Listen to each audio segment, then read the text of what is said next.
Welcome to Concept. चलिए शुरू करते हैं आज की questions practice. What is the nature of the electric field lines for an infinite uniformly charged plane sheet?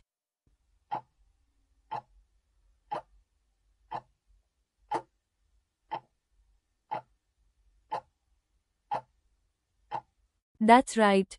Gauss's law shows that the electric field for an infinite charged plane is E equals sigma upon 2 epsilon, which is independent of distance and perpendicular to the sheet. Next question. A free electron and a free proton are placed in the same uniform electric field. Which particle experiences the greater acceleration?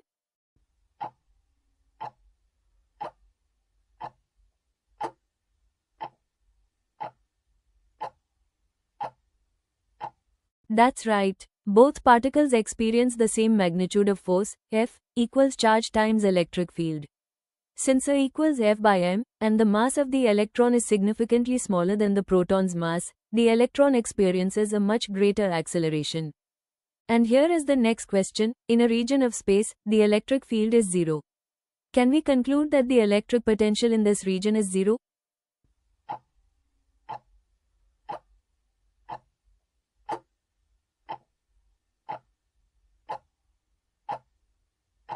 That's right. The relationship is E equals minus dV by dr.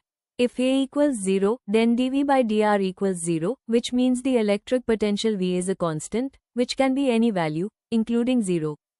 The question number 15 says the total electric potential energy of a system of 2-point charges, Q1 and Q2, separated by distance r is positive. What can be concluded about the nature of the charges?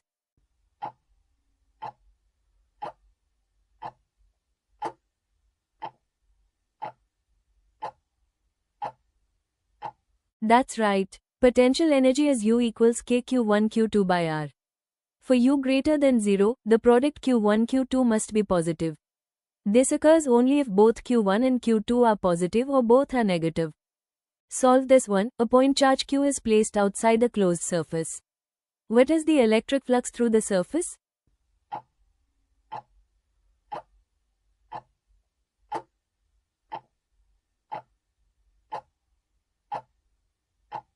That's right. Gauss's law states that the electric flux, phi, through any closed surface is equal to Q enclosed by epsilon naught.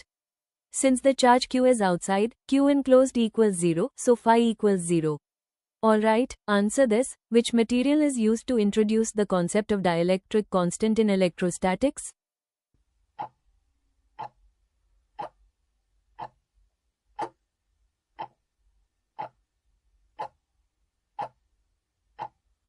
That's right. The dielectric constant, K, or relative permittivity, epsilon r, is the factor by which the electric field and the force between charges is reduced when a dielectric material, insulator, is introduced.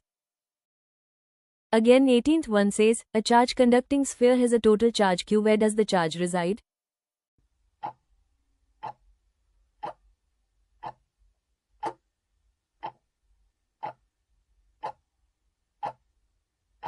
That's right. In an electrostatic situation, the net electric field inside the bulk of a conductor is zero, forcing all excess charge to reside on its outer surface.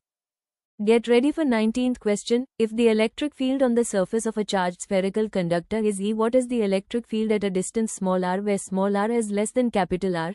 Capital R is the radius of the sphere.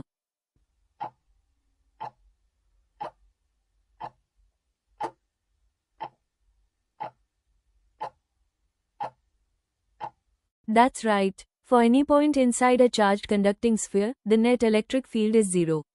This is a direct consequence of Gauss's law. 20th question. The total electric flux emanating from a closed surface enclosing a net charge of 1 coulomb is.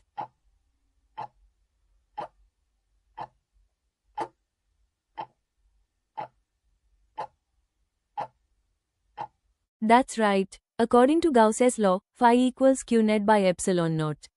With Q net equals 1c, the flux is 1 by epsilon naught. 21th question. A rod is rubbed with silk, and it acquires a positive charge. This process is known as.